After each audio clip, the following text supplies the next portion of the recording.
Do you know your past? Do you know where it is? It's only where you think. Do you know that every relationship you have, close your eyes, just close your eyes. Just close them. Okay, where's your husband? Where's your wife? Where are your children, your grandchildren? Where's your ex-spouse? They're all in your mind. Open your eyes. Now they're gone. Close your eyes. There they are again. They're just in your mind. You carry your relationships around in your mind.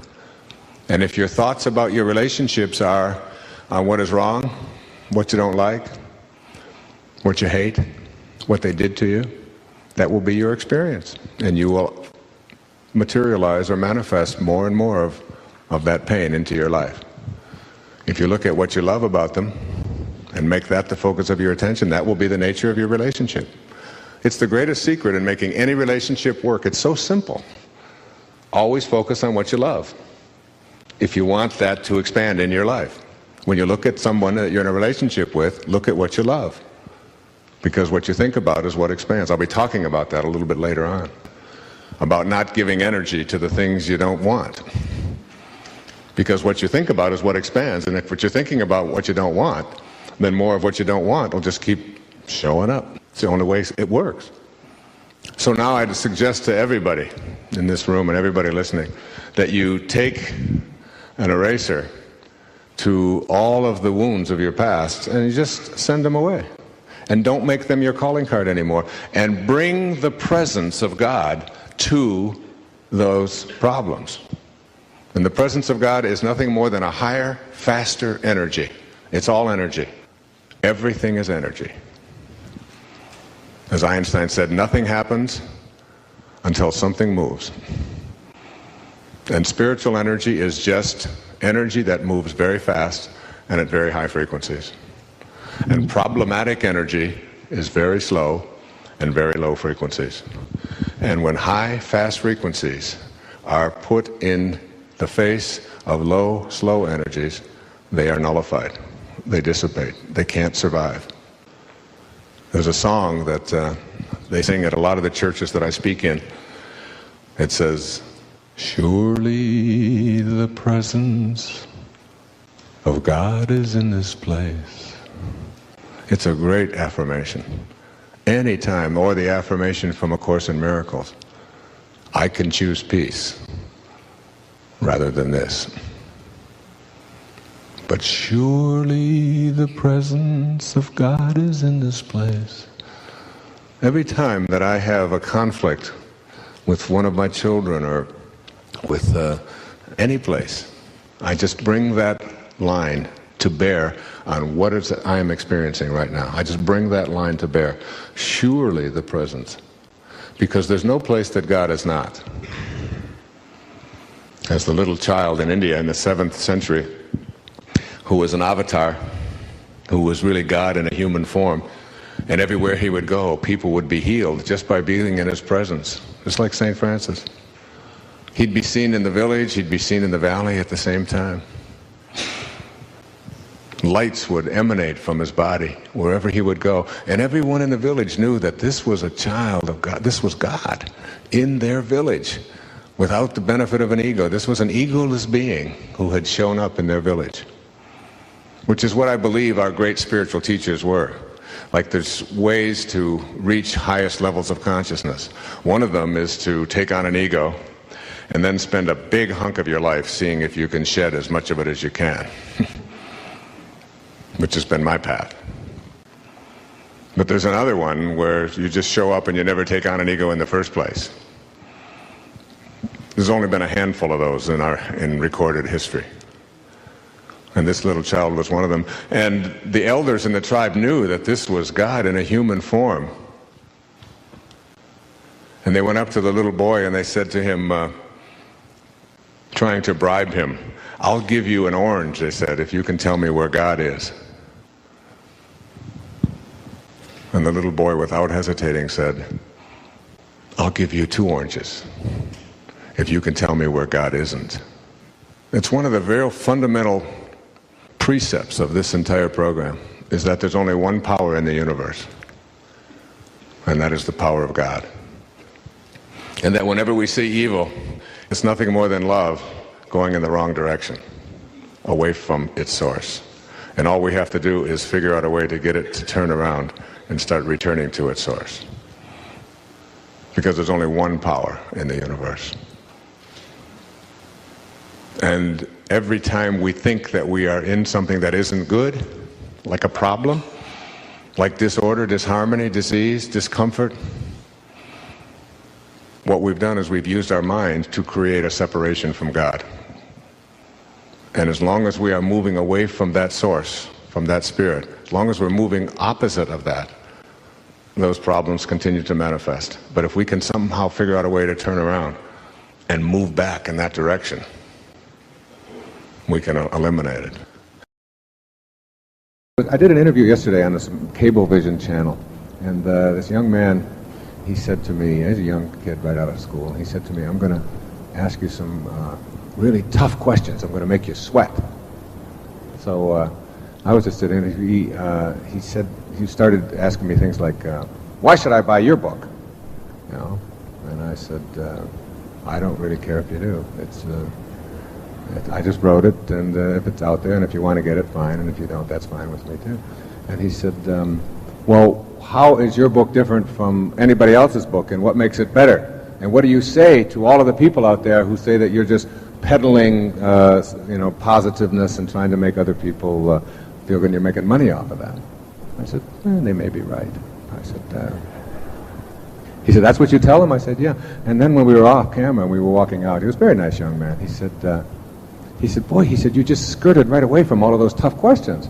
And I said, no, there's no such thing as a tough question when you are what Maslow called independent of the good opinion of other people. When you are beyond the need to be approved of, when you are beyond the need to have somebody else think that you're terrific, when you have slain your ego just a little bit, and believe me, I work on this hard, all right? And I'm just scratching the surface on it, all right? But as I get better and better at it, I find, in the Course in Miracle it says, if you knew, and underline knew as know, all right? If you knew who walks beside you at all times, you would never experience fear again. If you really knew that all the things that Deepak and I had talked about this afternoon, that this universal intelligence is there, that the universe will handle the details, that it's all perfect, that it's in order, if you really knew that, and weren't consumed with anything else related to your ego, you would be so free. It's like somebody would come up to you and call you a jerk, and you'd say, you got a good point there. And someone else would think that they didn't like the way you said that. You say, that's fine. And you're looking at two people, and many of your questions ask that. You're looking at two people who get a lot of criticism from our professional organizations, from people out there, from colleagues, from people who are disaffected with that, from fundamentalists, from it's all over the place. And it's like when you talked about those three things about purpose. When you know you're on purpose, it's like that old Chinese proverb, that the taller the tree, the harder the wind blows. The more you get up, the more wind you're going to see coming your way, and you just sort of let it go. It gets very peaceful. There are certain features that distinguish these people that I'd like to define for our audience. Sure, do it. The first one is that their internal reference point is not their ego, it's not their image, but it's their immortal spirit, which is without beginning and without end. The second is their internal dialogue is not, as Wayne was saying, what's in it for me? Their internal dialogue is, how can I help? The third is... That's a great mantra, by the way. How may I serve? How may I serve? How can I help? Because if that's dharma, if I can help, then everything that I do out there, give out there, it comes to me, back to me. Yeah. The third characteristic is that there is wisdom and security in insecurity. That one should factor in that life is, by definition, uncertain. And it's a miracle that sometimes in that field of uncertainty we introduce an intention and magically appears. But if we relinquish our attachment to all the time want things to be in a certain way instead of how they actually are, then that's struggle. There's an expression I heard a long time ago, I don't even remember who said it, The person said, Probably me. yeah, probably. One of mine. Maybe it is. When things don't seem to go my way, I let go of my idea of how they should be, trusting that I do not know the picture, the total picture. Because if I knew it, I'd know it's okay. So that is the wisdom of insecurity, the wisdom of uncertainty. And then, of course, the behavior of people who experience timelessness, it's spontaneous, never in anticipation of a response, never for approval, never the need to control. External goals go away, internal goals become much more important. Material goals are important, but they should not dominate our internal goals, which are the need to love, the need to be loved, the need to acquire wisdom, the need to discover our spiritual identity. And then finally, as I said, it is that there is loss of fear of change. Because all fear that exists is the fear of mortality in disguise, is the fear of change. Get in touch with that part of yourself which is beyond change, and then there is no fear. It seems to me that fear would disappear in our lives completely if we knew that that divine omnipotence that flows through everything flows through us. If we really knew that and had that awareness and lived with it, that, then there's always, of course, the issue of do you just walk through life and not worry about anything, not be consumed with anything because everything's just all handled for you and just taken care of?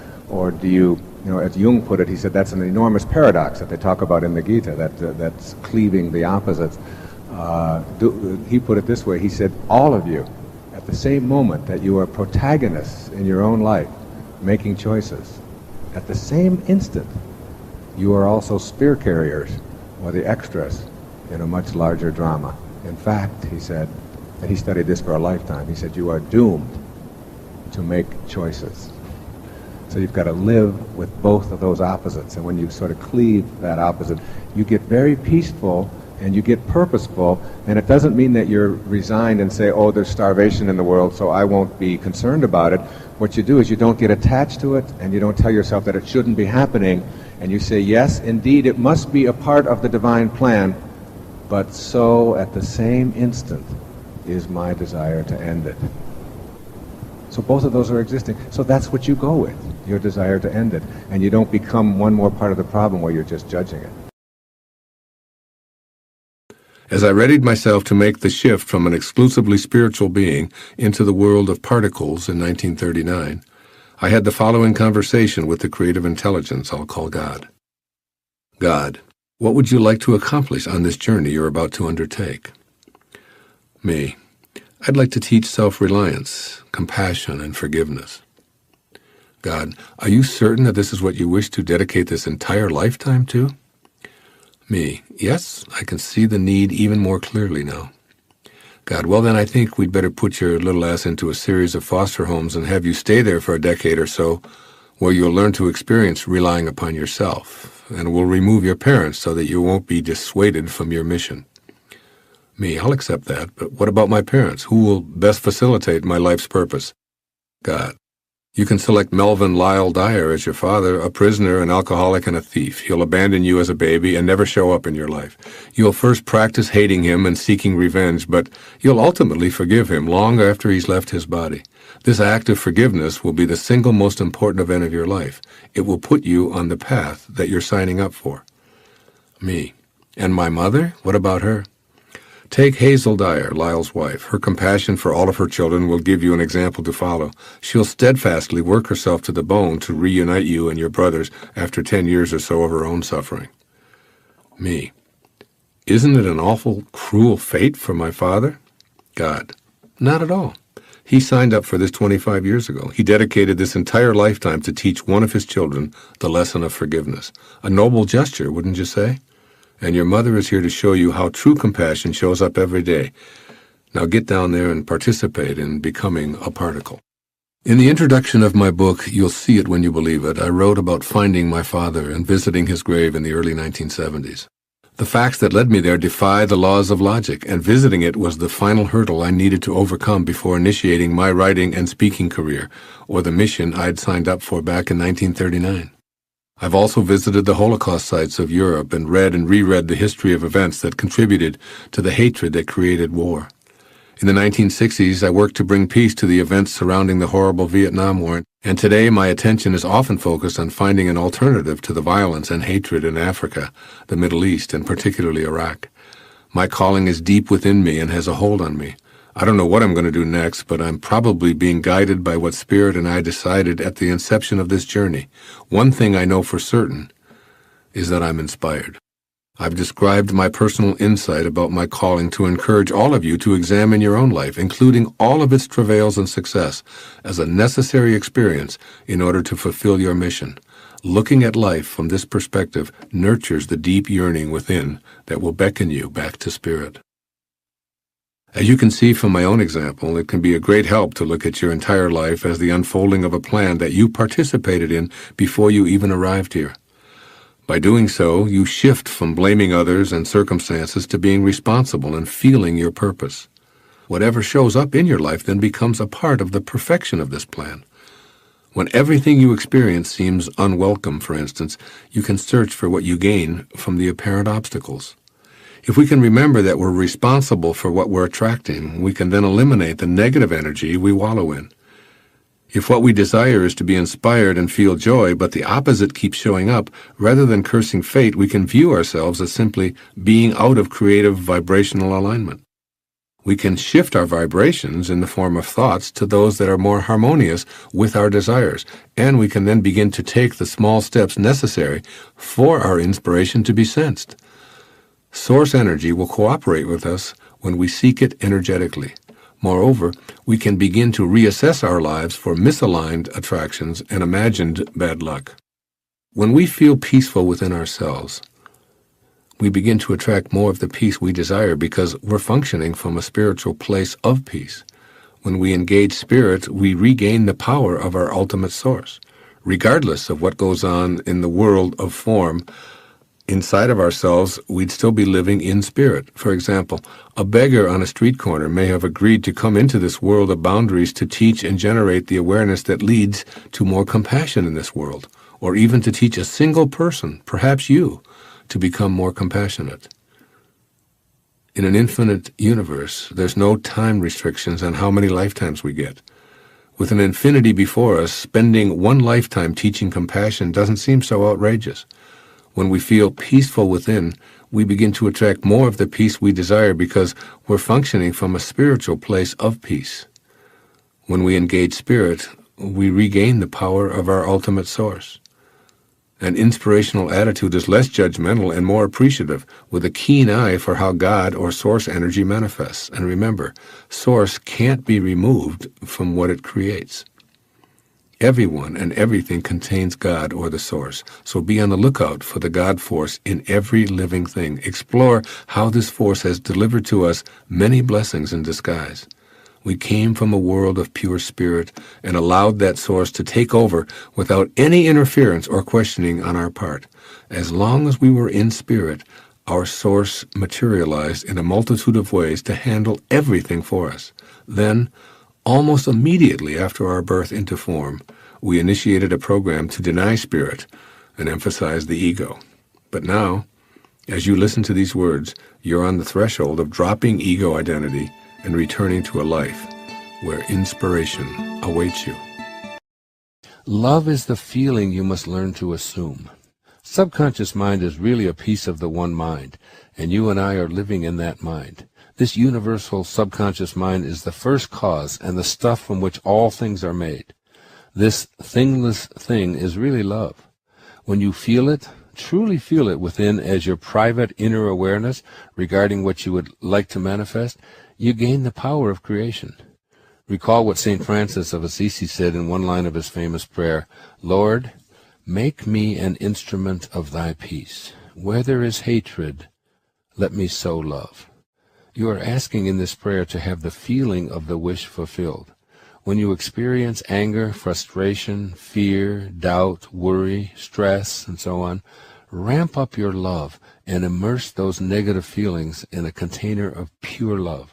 Simply choose to feel good because every moment of offering love brings your little sliver of subconscious mind into harmony with the all-creating one universal subconscious mind that is defined as love. I trust I've awakened with you the awareness that your feelings play a huge role in your becoming a God-realized manifesting being. Neville states this very clearly, quote, "Denying the evidence of the senses and appropriating the feeling of the wish fulfilled is the way to the realization of your desire," unquote. Apply his wisdom beginning now.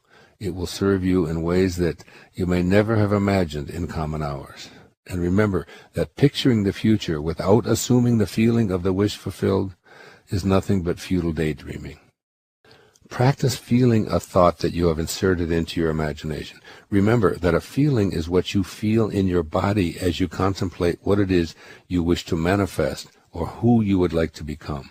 Close your eyes and experience what that feels like in your body. Work with sensations that are not only your experience of what you are imagining in your body, but are triggers that assist you in moving from a thought to a hardened physical reality. Whatever feelings you are attempting to notice in your body regarding your wishes or desire, bathe it in love, the synonym for God. Imagine what you want. Imagine and feel that love as if you were now in possession of it. Continue doing this using love until your desire actually belongs to you. During this process, remind yourself that the more love, that is, the more God you offer, the sooner desire becomes reality. Look into your mirror fearlessly, saying, "I not only love you, I am love." Acquaint yourself with the subconscious mind. Your piece of subconscious mind acts on what you program into it so that it becomes your automatic mind acting habitually. Decide on a habit that you would like to be automatic. Being generous, for example. Tell yourself, "I am a generous person." Give something away in a spirit of generosity, even if it's only a small coin or a word of encouragement. The more thoughts and actions you practice around your new I am, the more the subconscious mind will react in kind, until eventually it will act in generous ways out of a new habit that you've created. The subconscious mind responds to suggestions. You can reprogram your subconscious mind so that it goes on its accustomed role of autopilot with mental and feeling images from yourself. Talk to this automatically receptive component of yourself, telling it that you are unlimited and that you believe all things are possible. Fill it with images of you being all that you dare to become. Go to a quiet place and feel in your body what it would feel like were those thoughts in your imagination your present reality. The subconscious mind possesses the power to manifest physical reality from thoughts. Every object and circumstance in this world is representative of a mental thought. All that now exists was once imagined. Such is the power of the subconscious mind. But in order to partake of this incredible powerhouse of creation that you are, you must be able and willing to experience within yourself, in your mind, that which you wish to manifest. Thoughts become things when you feel them and are able to impress them upon the subconscious mind, which will then just take over. Here's how Neville describes this phenomenon. This substance is consciousness. It is your imagination which forms this substance into concepts, which concepts are then manifested as circumstances and physical objects. Thus, imagination made your world, unquote. And then his take on the importance of feelings in programming the subconscious mind. He says, quote, "The reality of your assumption has its being in complete independence of objective fact and will clothe itself in flesh if you persist in the feeling of the wish fulfilled. When you know that assumptions, if persisted in, harden into facts, then events which seem to the uninitiated mere accidents will be understood by you to be the logical and inevitable effects of your assumption. You have the power to impress upon the subconscious mind any I am of your choosing." What are your visions of yourself? You see, all of this business about if you get tired, how many of you get tired? You don't have to get tired. I don't get tired. When it's time to go to sleep, There's no insomnia in my life, and there doesn't have to. Insomnia is one more of those things where you start telling yourself, I'm not going to be able to sleep. Look, you've been out, you're partying, you're at a convention, you're in New Orleans, get into bed, let's say, and it's 2 o'clock, and you know you got to get up at 6. You look at your watch. All right, it's 2 o'clock. 3 o'clock? 4 o'clock. 5 o'clock? 6. 1, 2, 3, 4. If I were to fall asleep right this second, and I'm not even close, all right, I'd only get 4 hours of sleep. Here it comes, ready? Great imagery now. Boy, am I going to be tired tomorrow. Whew! Oh, I'm going to be tired. That'll keep you awake for at least an hour, all right? Your body just kind of goes, oh my God, and you start interfering with it. Your mind starts programming you, all right? Now, an hour later, you look at your watch and say, 3 o'clock, 4 o'clock, 5 o'clock. 3 hours. Now you upgrade your neurotic expectations for yourself. I'm going to be a zombie tomorrow. And then when you get out of bed and the alarm goes off, if you sleep, what do? You start counting backwards now. 5 o'clock, 4 o'clock. You put your body instantly on droop. Kind of put your eyes sort of on bag. Don't expect anything out of me today. I didn't get any sleep last night or whatever. Until someone comes along halfway through the day and says, you know, we got a game tonight and we're going to go out and have a few drinks and we're going to, hey, that's great. Yeah, I think I'd like to do that. It's a choice. You ever notice how tired you get when you got something unpleasant to do? You know, you look at the lawn equipment and look at the roller and the edger. I'm going to lie down for 3 or 4 months. I'm really tired. It's a choice. If you just tell yourself, I don't need to think tired thoughts. When I tell you that the kind of visualization I'm talking about can end asthma, asthma is an easy one. Anybody who's suffered with asthma, and I've had a stepson who's had it, he holds on to it and he believes it and he wants to hang on to it, and that's it. He's going to have asthma until he doesn't want it anymore. And I tell him that and he just gets mad because he wants to hold on to his asthma. And he gets a lot of attention for it, and he gets a lot of people to remind him that he's sickly and that he can't do this and do that. And so he gets a lot of positive sort of affirmation for his negative reaction.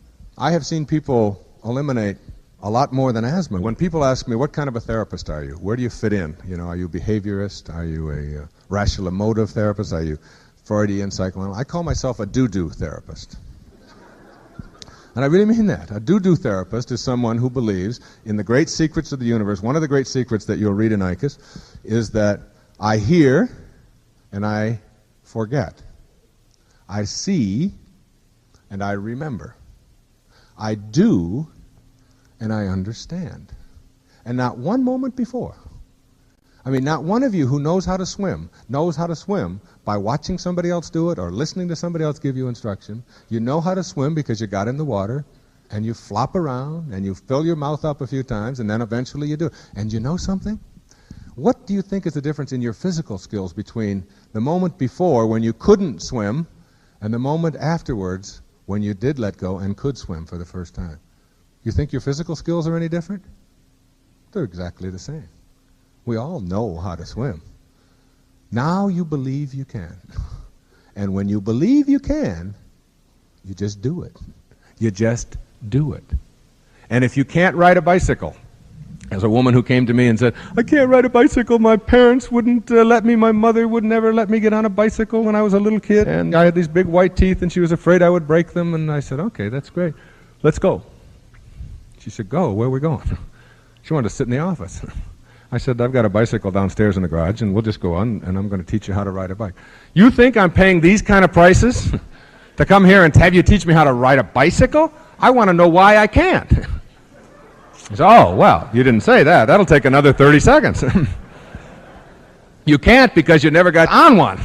And as soon as you do, and are willing to fail and fall down a few times, then you'll know how to ride it. And until that, you can blame mama forever. But it isn't going to change a thing. If you want to change something in your life, if you want to quit smoking, you don't need to go to the SHIC clinic. You don't need to go and poke holes in your cigarettes, so you get a hernia, trying to get that nicotine down into your lungs, and a little bit less each time. And they have now a thing out called poo-poo spray. I don't know if you've seen this, but it smells like poo-poo, all right?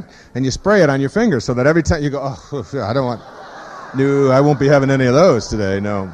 Now, you don't have to do that.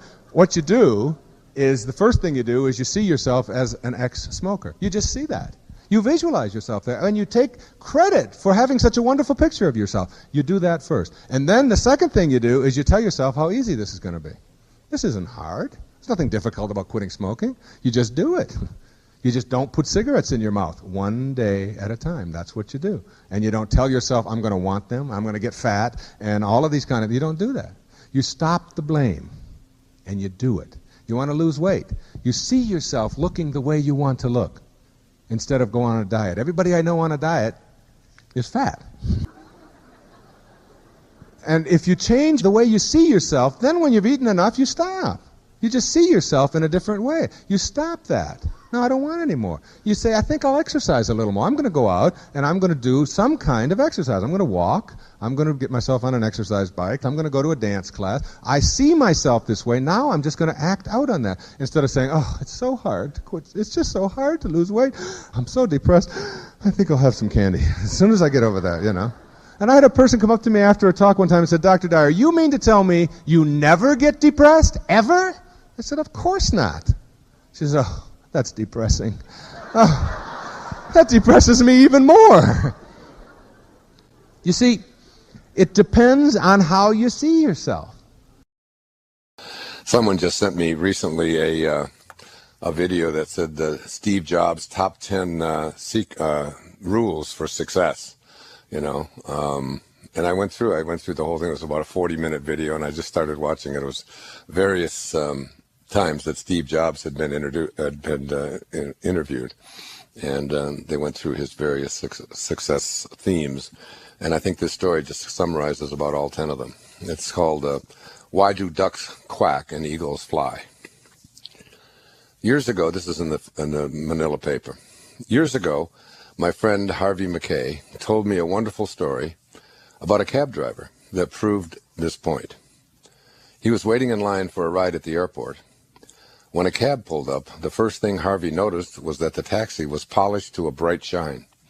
Smartly dressed in a white shirt, and black tie, and freshly pressed black slacks, the cab driver jumped out and rounded the car to open the back passenger door for me.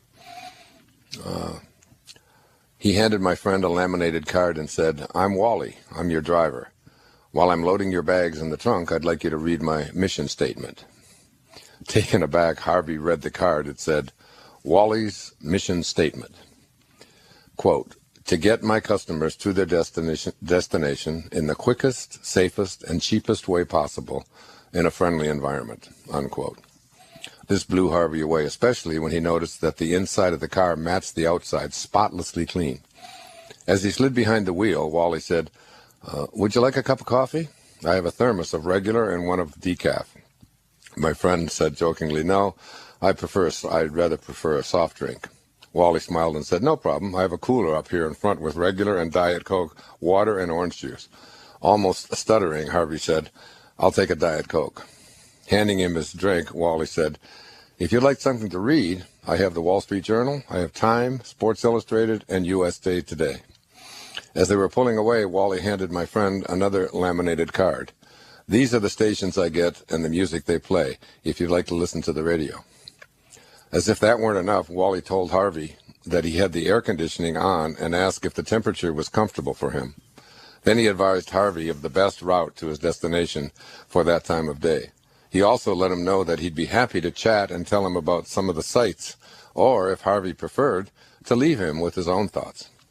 Tell me, Wally, my amazed friend asked the driver, have you always served customers like this? Wally smiled into the rearview mirror. No, not always. In fact, it's only been in the last 2 years. My first 5 years driving, I spent most of my time complaining, like all the rest of the cabbies do. Then I heard this personal growth guru, Wayne Dyer, on the radio one day. He had just written a book called You'll See It When You Believe It. Dyer said that if you get up in the morning expecting to have a bad day, you'll rarely disappoint yourself. He said, stop complaining, differentiate yourself from your competition. Don't be a duck, be an eagle. Ducks quack and complain, eagles soar above the crowd. That hit me right between the eyes, said Wally. Dyer was really talking about me. I was always quacking and complaining, so I decided to change my attitude and become an eagle. I looked around at the other cabs and their drivers. The cabs were dirty, the drivers were unfriendly, and the customers were unhappy. So I decided to make some changes. I put in a few more at a time. When my customers responded well, I did more. I take it that it's paid off for you, Harvey said. It sure has, Wally replied. My first year as an eagle, I doubled my income from the previous year. This year, I'll probably quadruple it. You were lucky to get me today. I don't sit at cab stands anymore. My customers call me for appointments on my cell phone or leave a message on my answering machine. If I can't pick them up myself, I get a reliable cabbie friend to do it, and I take a piece of the action. Wally was phenomenal. He was running a limo service out of a yellow cab. I've probably told that story to more than 50 cab drivers over the years, and only 2 took the idea and ran with it. Whenever I go to their cities, I give them a call. The rest of the drivers quacked like ducks and told me all the reasons they couldn't do any of what I was suggesting. Wally, the cab driver, made a different choice. He decided to stop quacking like ducks and start soaring like eagles. No one can make you serve customers well. You make that choice. That's because great service is a choice. And at the end of this story says, I hope that this story will serve as a motivation, not only for our advocates, but also for people to look at things differently and make a choice to succeed in spite of everyday problems in life. Isn't that a great story? I love that. I'd like to give that to a couple of waiters I've had recently. Yes. That weren't very happy to be where they were. Well, you know, it's applicable to virtually everything. You don't even have to be out there working. It's applicable to how you run your family and how you run your home and you know, how you go shopping. Virtually anything that you do, and including how you keep your own car and your own home and everything else. It's like if you change the way you look at it, you know, and what he did is he heard this. I used to give this talk called Ducks and Eagles. This goes back many years. And I would talk about how eagles soar above the crowd and all of that, and ducks kind of just quack around and lay on the, always on the ground, and they're always stepping in their own duck shit and things like that. and eagles just had to soar above all of that, and learning how to be, how to change your attitude towards virtually everything that you do.